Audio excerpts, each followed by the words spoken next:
Guys, welcome back to my channel. അപ്പോൾ ഇന്നത്തെ video എന്ന് പറയുന്നത് നമ്മുടെ HSST ബോട്ടണിയിൽ കൊടുത്തിട്ടുള്ള ഫസ്റ്റ് ടോപ്പിക്കാണ്. അപ്പോൾ നിങ്ങൾ എൻ്റെ ചാനലിലേക്ക് പുതിയതായിട്ടാണെന്നുണ്ടെങ്കിൽ ചാനലൊന്ന് സബ്സ്ക്രൈബ് ചെയ്തേക്കുക. ഒപ്പം തന്നെ തൊട്ടടുത്തുള്ള ബെൽ ബട്ടൺ കൂടി ഒന്ന് എനേബിൾ ചെയ്തേക്കുക. അപ്പോൾ ഞാൻ ഫ്യൂച്ചറിൽ വീഡിയോസ് ഇടുമ്പോൾ നിങ്ങൾക്ക് നോട്ടിഫിക്കേഷൻസ് ഒക്കെ ലഭിക്കുന്നതായിരിക്കും. അപ്പോൾ നമുക്ക് താമസിക്കാത്ത വീഡിയോയിലേക്ക് കിടക്കാം. അപ്പോൾ നമുക്കറിയാം, നമ്മൾ LP UP ഒക്കെ ഓൾറെഡി പഠിച്ചുകൊണ്ടിരിക്കുകയാണ്. അപ്പോൾ അതേപോലെ തന്നെ ഇമ്പോർട്ടൻസ് കൊടുക്കേണ്ട ഒരു എക്സാമാണ് നമ്മുടെ HSST, ഹയർ സെക്കൻഡറി ടീച്ചേഴ്സിന് വേണ്ടിയിട്ടുള്ള എക്സാമിനേഷൻ. അപ്പോൾ അതും ഉടനെ തന്നെ അടുത്ത വർഷം നോട്ടിഫിക്കേഷൻസും കാര്യങ്ങളൊക്കെ വരുന്നതായിരിക്കും. അപ്പോൾ ഇപ്പോഴേ നമുക്ക് സ്റ്റാർട്ട് ചെയ്യുവാണെന്നുണ്ടെങ്കിൽ ഏകദേശം ജസ്റ്റ് ഒന്ന് കവർ ചെയ്യാൻ പറ്റുമെന്ന് നമുക്ക് ശ്രമിക്കാം. നിങ്ങളും കൂടി നിങ്ങളുടേതായ ഓൺ എഫേർട്ടും കൂടി ഇടുക. നമ്മൾ ജസ്റ്റ് ഒന്ന് ഔട്ട്ലൈൻ പോലെ നോക്കി പോവുകയാണ്. അപ്പോൾ നമുക്ക് സ്റ്റാർട്ട് ചെയ്യുന്നത് ടോപ്പിക്ക് ഫസ്റ്റ് ടോപ്പിക്കാണ്. അതിലെ സിലബസിൽ വന്നിട്ടുള്ള ഫസ്റ്റ് ടോപ്പിക്ക്. ഇപ്പോൾ first one, classification of algae by Fritsch and Smith. ഇതാണ് നമ്മുടെ സിലബസിൽ കൊടുത്തിട്ടുള്ള ഫസ്റ്റ് ടോപ്പിക്ക്. അപ്പോൾ അത് നോക്കാം. അപ്പം ആൽഗയുടെ ക്ലാസിഫിക്കേഷൻ ഫ്രിച്ചും സ്മിത്തും ചെയ്തിട്ടുള്ള ക്ലാസിഫിക്കേഷനാണ് പറഞ്ഞിരിക്കുന്നത്.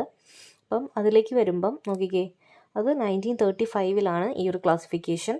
അപ്പോൾ അതിൽ ഫസ്റ്റ് നമ്മൾ നോക്കാൻ പോകുന്നത് ആരുടെയാണ്? ഫ്രിച്ചിൻ്റെ ക്ലാസിഫിക്കേഷൻ, 1935.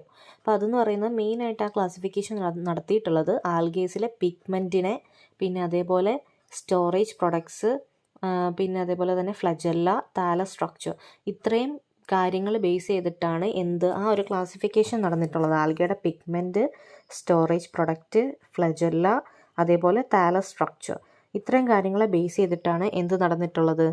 ആ ഒരു ആൽഗയുടെ ക്ലാസിഫിക്കേഷൻ നടന്നിട്ടുള്ളത്.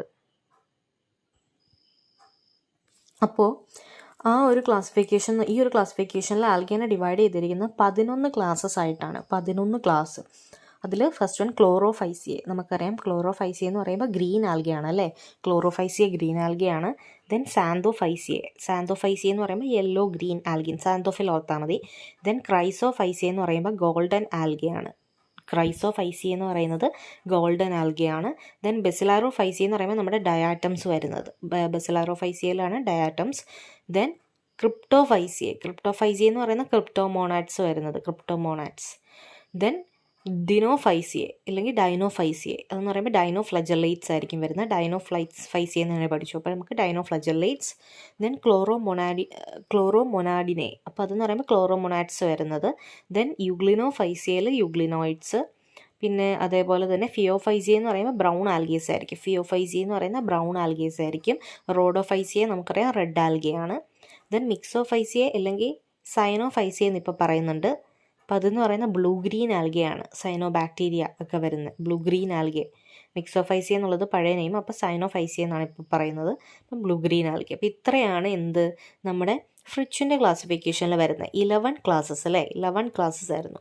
ഇനി നമ്മൾ സ്മിത്തിൻ്റെ ക്ലാസിഫിക്കേഷൻ നോക്കുകയാണെന്നുണ്ടെങ്കിൽ അതും 1955 അപ്പോൾ ആ ഒരു ക്ലാസിഫിക്കേഷൻ്റെ ബേസ് എന്ന് പറയുന്നത് പിഗ്മെൻറ്റ്സ്, പിന്നെ അതേപോലെ ഫുഡ് റിസർവ്സ്, ഫ്ലജല്ല, റീപ്രൊഡക്ഷൻ, ഇത്രയാണ് base.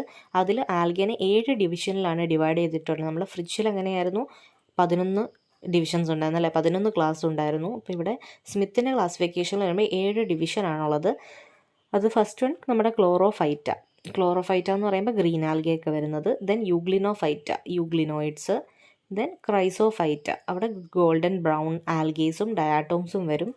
Then pyrophyta, dinoflagellates. Then phaeophyta, brown algae.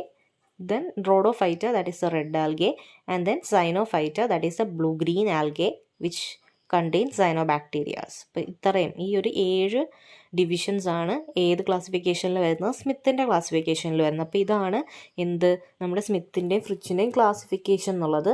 അപ്പോൾ നിങ്ങൾക്ക് ക്ലിയർ ആയെന്ന് വിചാരിക്കുന്നു. വീഡിയോ യൂസ്ഫുൾ ആയിട്ടുണ്ടെങ്കിൽ ജസ്റ്റ് ഒന്ന് ലൈക്ക് ചെയ്യുക. അതേപോലെ നിങ്ങളുടെ ഫ്രണ്ട്സിനും കൂടി ഒന്ന് ഷെയർ ചെയ്ത് കൊടുക്കുക.